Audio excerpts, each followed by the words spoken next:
The year is 2025, and the heartbeat of the global economy just flatlined. You won't hear it on the news. Your politicians won't warn you. But you're about to watch the American empire lose the only thing keeping it alive. Its money. For half a century, every barrel of oil on Earth was priced in one currency, the US dollar. It didn't matter if you were Japan, Germany, or Brazil. If you wanted energy, you needed dollars. That demand made the United States rich. It made us powerful. It let us live far beyond our means. But that system, the petrodollar, just expired. And with it, the illusion of endless American prosperity. Most people don't see it yet, but history already wrote this chapter. Let me take you back to the beginning, because this collapse didn't start in 2025. It started the night money stopped being real. 1971, the night the dollar lost its soul. August 15th, 1971, President Richard Nixon interrupts Sunday television. He announces that the United States is closing the gold window. Translation: the dollar is no longer backed by gold. It's now just paper. Paper and trust. For the first time in modern history, the world's reserve currency was nothing but a promise. And that terrified Washington. Because why would any other country accept a currency that wasn't tied to anything real? Why would nations store their savings in paper the US could print at will? America needed a new anchor, something to replace gold, something every nation needed, something they couldn't live without. The answer came 3 years later.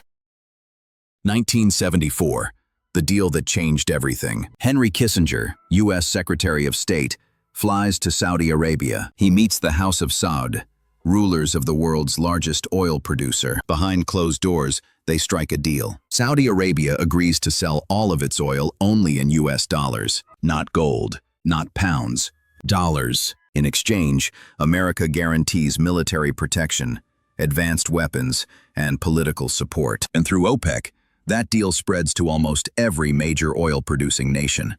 Kuwait, UAE, Venezuela, Nigeria.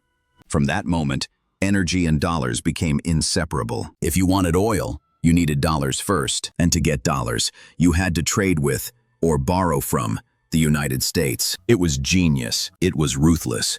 And it made America untouchable. The petrodollar was born, a system that created artificial demand for US currency across the planet. Japan needed dollars to power its factories. Germany needed them to keep its cars on the road. China would later need them to fuel its industrial boom. This invisible mechanism let America print wealth out of thin air. We exported inflation. We imported goods. We borrowed limitlessly while the world kept lending. And as long as oil flowed, the dollar reigned supreme.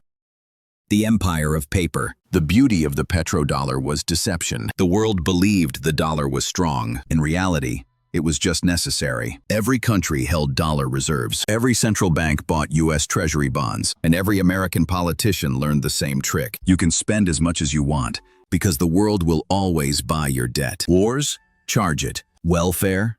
Charge it. Bailouts, subsidies, pork barrel projects.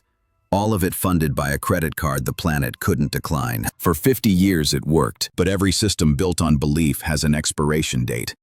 2023, the quiet funeral. January 2023. Saudi Arabia makes a small announcement that almost nobody notices. They will not renew their petrodollar agreement. No press conference, no drama, just silence. But inside central banks and trading floors, the signal was deafening. The foundation of American power, the global need for dollars, was cracking. And once confidence breaks, collapse comes fast. Saudi Arabia had already been preparing. They joined BRICS, the bloc of Brazil, Russia, India, China, and South Africa, an alliance explicitly designed to challenge the dollar's dominance. They began accepting yuan from China, rupees from India, and talked openly about a gold-backed trading system. It wasn't a rebellion, it was a graduation. The world was finally ready to live without the dollar. The numbers don't lie. In 2000, 73% of global foreign exchange reserves were held in US dollars. By 2020, that fell to 59%. By 2024, barely 54%. That's not a slow decline. That's freefall. Central banks are diversifying faster than any time since World War II. China has sold more than $300 billion in U.S. treasuries since 2021. Russia dumped nearly all of its dollar reserves after sanctions. India, Brazil, and Argentina now settle trade in local currencies. Even France, a close ally, has cut exposure to U.S. assets. The message is clear. The world is de-dollarizing, and for the first time since 1944, America can't stop it. The tidal wave coming home.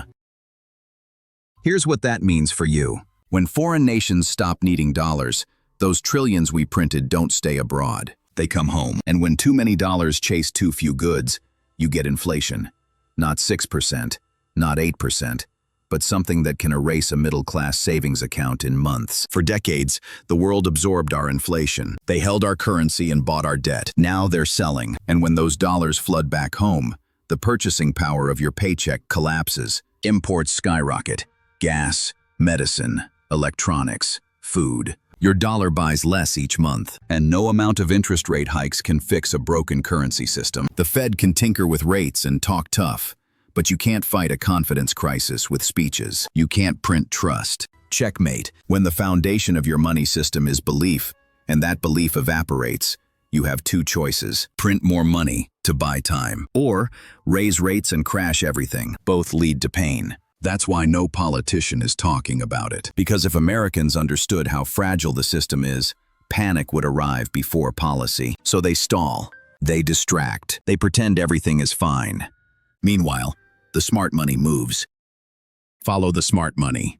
Bill Gates is now the largest private owner of farmland in America, not because he loves tractors, because land produces food, and food always has value. Ray Dalio, billionaire hedge fund legend, shifted massive capital into gold and foreign currencies. Warren Buffett, once a lifelong dollar believer, is diversifying Berkshire Hathaway into commodities and non-US markets. And the most important signal of all, central banks themselves bought more than 1,000 tons of gold in 2023 alone, the highest amount in modern history. When the people who print money start hoarding metal, you should probably pay attention. The domino effect. The collapse of the petrodollar isn't a single event. It's a chain reaction. Step 1. Oil is priced in multiple currencies. Step 2. Global reserves shift out of treasuries. Step 3. Bond prices fall and interest rates spike. Step 4. America's $36 trillion debt becomes impossible to service. Step 5.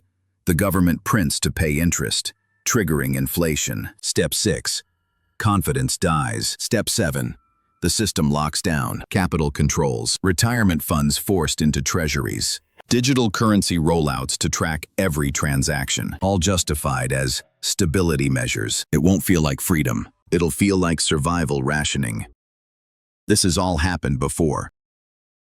Every empire thinks it's different. Spain in the 1600s had silver mines richer than any nation on earth. They collapsed under their own debt. Britain ruled the seas for 200 years. By 1950, its currency was broken and its empire gone.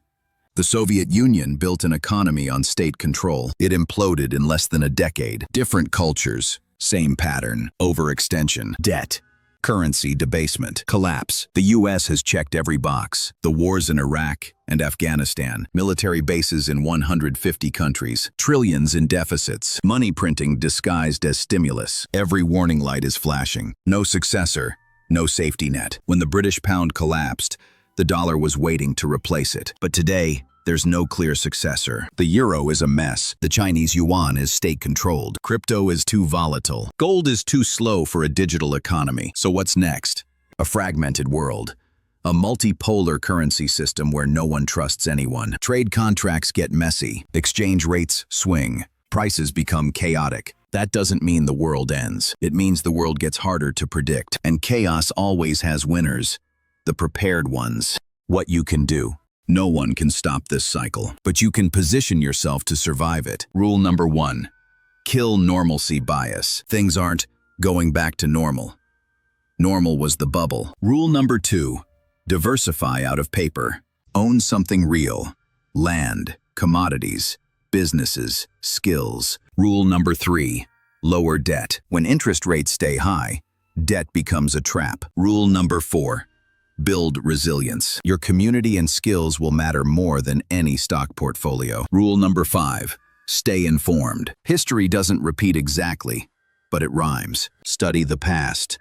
It's the only guide to the future. The inevitable end. For 5 decades, America enjoyed a privilege no empire ever had. We could print money and have the world treat it as wealth. We built an empire of debt, disguised as dominance. But every story of power built on paper ends the same way. The Romans debased their silver coins until they were worthless. The French printed assignats until bread cost a fortune. The Germans printed marks until wheelbarrows were worth more than the cash they carried. Now it's our turn. The petrodollar is dead, and the dollar as the world's default currency dies with it. Most people will be blindsided. You won't, because you understand the pattern. You see the timeline. You know how this ends. The question is, will you act before it's too late? History doesn't repeat, but it warns. Every currency that pretended to defy gravity ended the same way. The Roman denarius, the Spanish real, the Dutch guilder, the British pound, all collapsed under their own weight. And now, the US dollar stands at the same cliff's edge. The math is inevitable.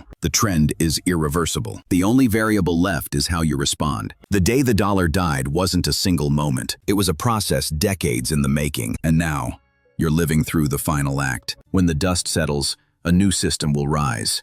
One built on different rules and different winners. The question is simple. Will you be one of them? Because ready or not, the empire built on paper is crumbling, and what comes next will rewrite the world. If this opened your eyes, subscribe. The answers aren't hiding in the future. They're written in the past, and I'll show you where to look.